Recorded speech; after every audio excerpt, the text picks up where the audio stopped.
राम राम जी। इससे पहले की जो ऑडियो चल रही थी उसमें भी दोहराही का जिक्र मैंने किया था कि इतने दिनों से जो मैं 2 महीने से जो कर रहा था उसमें जो कुछ भी मैंने किया है वो 16-17 नंबर में उसको दोहराया है, ताकि अगर किसी के मन में कोई बात रह गई हो, ना समझ आई हो, तो मैं आसानी से उसको समझा सकूं। ये जो नंबर चल रहा है इसमें भी मैं उसी बात को लेके आगे चल रहा हूं कि जैसे हमारे मित्र साधक ने ये 10 द्वारों का प्रश्न किया था, उसको मैं लेके चल रहा हूं। पिछले में आखिर में मैंने जो जिक्र किया था 10वें द्वार की स्थिरता का, तो अमृतसर गुरुद्वारा साहिब के पास एक और गुरुद्वारा है संतोखसर, उसमें जो तपस्वी ऋषि बैठे थे उसका जिक्र किया था। उसको थोड़ा मैं और क्लियर करना चाहता हूँ कि जब आखिर समय में लव कुश और राम जी की सेना में टकराव हुआ तो बच्चों ने जो सब योद्धा थे उनको सबको मूर्छित कर दिया था। तो जब माता सीता को मालूम हुआ, राम जी सामने आए, तो ऋषि वाल्मीकि आए, हनुमान जी वहाँ थे, तब दोबारा उनको सचेत करने के लिए संजीवनी बूटी लेके आए थे हनुमान जी। तो जो बच गई तो वो वहाँ जो है अब वो हम लोगों के कल्याण के लिए वहाँ दबा दी गई थी, और एक ऋषि को वहाँ बिठा दिया गया था कि आने वाले समय में जब तेरे सामने कलयुग में अवतार आएंगे, जिनके सामने आते ही तेरे को शांति मिले, तो उनको तू ये भेद बता देना। तो ये संतोख सर का रहस्य मैंने आपसे किया। जैसा मैं कह चुका हूँ कि 10वां द्वार ऐसा एक ठिकाना है कि यहाँ से सिर्फ परम जोगी, परम संत, परम हंस जिसको हम लोग कहते हैं, वो जाता है और वापस नहीं आता। इसलिए आज तक इसका कहीं पर भी पिन पॉइंट जिसको कहते हैं ना भी एग्जैक्ट पूरी तरह से इसका किसी ने ये स्थान नहीं बताया कि ये यहाँ पर है। अब हम लोग चलते हैं बाकी के 9 द्वारों की चर्चा के ऊपर। इसको मैं थोड़ा संक्षेप कर दूं कि ये जो आपके हाथ में बाबा जी हैं, यानी गूगल बाबा जी हैं, इनके ऊपर 7वें चक्र तक तो बहुत भंडार भरा पड़ा है। तो मैं उन 7 का जिक्र जो है वो यहाँ पर इतने विस्तार से नहीं करूँगा, क्योंकि मैं पहले एक अपने ऑडियो में इसका वर्णन कर चुका हूँ कि नीचे से ये चक्र शुरू होते हैं तो ऊपर तक ये चक्र आते हैं। 5 जो चक्र हैं वो आँखों के नीचे हैं, और ऊपर जो है वो 5 चक्र हैं, जिनमें से 10वें का हम लोग जिक्र कर चुके हैं। बाकी रहे 4, जो 6 और 7 हैं, ये हमारे मस्तिष्क के ऊपर सामने की तरफ हैं, यानी कि जहाँ बिंदी लगाई जाती है वहाँ पर 6ठा चक्र है, जिसको त्रिकुटी भी कहते हैं। वहाँ पे जो है वो 3 शक्तियाँ आके मिलती हैं, हमारी सूक्ष्मना,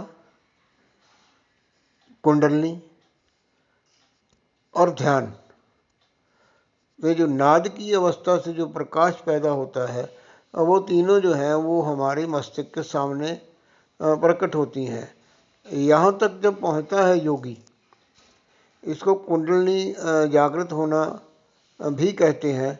यहाँ पर ये होता है कि नाद भी चल रहा है, और जो हमारी रीढ़ की हड्डी है इसके अंदर से सरसराहट की तरह, जैसे किसी के शरीर पे कोई चींटी चलती है ना, तो ऐसे सरसराहट होती है तो वो जो कुंडलनी शक्ति है वो ऊपर उठना शुरू करती है। और मस्तक में सामने जो है वो हल्का प्रकाश भी होता है। ये तीन चीज़ें जो हैं एक साथ होती हैं। अगर तो साधक के ऊपर किसी समर्थ गुरु का हाथ है, आशीर्वाद है, तो वो ये समझता है कि मेरे को इनसे कोई छेड़छाड़ नहीं करनी है। जो अपने आप हो रहा है उसको होने देना है। यहाँ पर साधक अक्सर ये गलती करता है क्योंकि उसको आनंद आ रहा होता है। वो ये जल्दी करने की कोशिश करता है कि मैं जो कुंडली शक्ति ऊपर को आ रही है उसको थोड़ा खींचूं। जब उसको खींचने लगता है तो प्रकाश चले जाता है। अगर प्रकाश के ऊपर ध्यान और गहरा करने की कोशिश करता है तो वो जो कुंडली की सरसराहट है वो रुक जाती है। वो ऊपर आना जो है ना वो रुक जाती है। नाद जो है वो स्वतः चलता रहता है। लेकिन ये दो जो दूसरे हैं उनमें थोड़ा जो है ना वो आगा पीछा हो जाता है। इसलिए अगर कहीं आपके साथ ऐसी आनंद की अवस्था बने तो इनको छेड़ना नहीं है, आने देना है। क्योंकि ये जो कुंडलनी शक्ति है इसका खुलना ज़रूरी होता है। इसके खुलने से 7, 8 और 9 जो हैं ये जो है ना वो अपने आप खुलने लगते हैं। 7वें चक्र को सहस्त्रदल कमल भी कहा है कि यहाँ पर 1000 पंखुड़ियों वाला एक कमल होता है जिसका जो है ना वो सफ़ेद दूधिया प्रकाश होता है, वो फैलता है। और लेकिन इसका भी पैदा होना जो है वो नाद के साथ है। क्योंकि जैसे मैंने पिछली ऑडियो में कहा कि परमात्मा और आत्मा का जो संपर्क सूत्र है वो नाद है। जैसे जैसे साधक नाद में लीन होता जाता है, यानी नाद की ध्वनि तेज होती जाती है, तो उसके ऊपर जो परमात्मा की कृपा है वो आनी शुरू हो जाती है। परमात्मा की कृपा से मेरे कहने का तात्पर्य ये है कि परमात्मा एक शक्ति है तो साधक के अंदर उसकी शक्ति आनी शुरू हो जाती है। परमात्मा एक सिस्टम है, वो पैदा करता है, वो पालना करता है, वो संहार करता है। उसके नीचे सब देवी देवताएं हैं। तो वो सब जो हैं वो ऐसा कहते हैं कि जितने भी ये देवलोक हैं उस साधक के सामने हाथ जोड़े खड़े रहते हैं। यानी अगर ये मन में कोई संकल्प करे तो हम इसका पूर्ण करें। और यहाँ पर भी उलझन है। ये जितने भी देव पुरुष हैं, देवियाँ हैं या शक्तियाँ हैं, इनको हम लोग जो है वो प्रकृति की विरोधी शक्तियाँ भी गिनते हैं ताकि ये परमात्मा तक ना पहुँचे। ये हमारी ही जो है ना होंद उसमें अटक के रह जाए। ये बहुत ही जो जिसको कहते हैं कि तलवार की धार पे चलने वाला काम है। नीचे भी तलवार की धार है और ऊपर भी तलवार लटक रही है। तो साधक को यहाँ पर बहुत ही गहरी सावधानी से चलना होता है। अब जिक्र मैं करता हूँ 8 और 9 का। ये दो चक्र हैं, ये जो है वैसे तो मेरी इच्छा थी कि जो मेरे मित्र साथी हैं वो यहाँ तक अगर पहुँच जाते हैं तो उनको मैं अलग से इसका जो है ना वर्णन करूँ। चलो आज मैं आपको इस वीडियो में अपना नंबर दे रहा हूँ।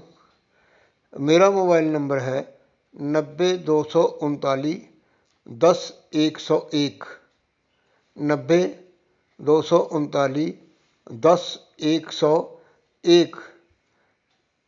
आप में से किसी भी भाई बहन साथी ने, साधक ने अध्यात्मक के बारे में कुछ पूछना हो तो आप निसंकोच मेरे को इस नंबर से पूछ सकते हैं।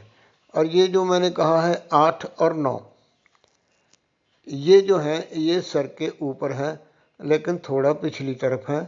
और इनकी जो एग्जैक्टनेस है, अगर कोई साधक इनके नज़दीक पहुंचेगा या उनको कुछ आभास होगा तो मेरे से बात करेगा तो मैं उसको जो है ना वो क्लियर कर दूंगा। क्योंकि ऐसी बातें जो हैं वो पब्लिकली सबको बताने के लिए मना किया जाता है कि अन अधिकारी सामने गठड़ी कभी ना खोल।